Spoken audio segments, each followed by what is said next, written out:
2 million people in Zimbabwe did elect President Mugabe as President of Zimbabwe. And we carried on our elections as per the laws of the country, where it required that after the 29th of March, there was no outright winner. There was a need of a runoff, which we did as provided for in our constitution.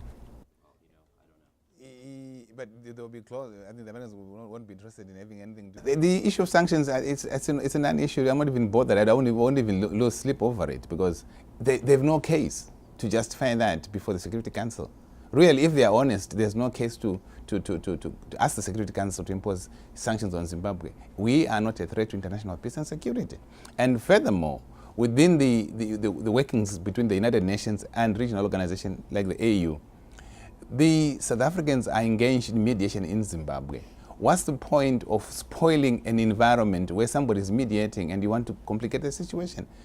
For the holidays, I think the American ambassador wouldn't want to be tied down in New York on this issue. Yeah.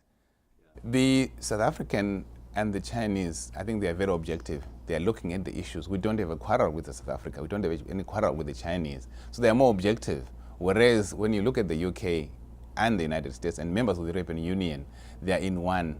Then they're synchronizing their actions based on our quarrel on the land issue between us and the United Kingdom. My government is quite happy with the mediation of President Thabo Mbeki of South Africa. He's an African leader. I don't know what other leaders he wants to bring on board, but as far as we are concerned, the current mediation efforts are quite adequate. They've addressed the issues of Zimbabwe.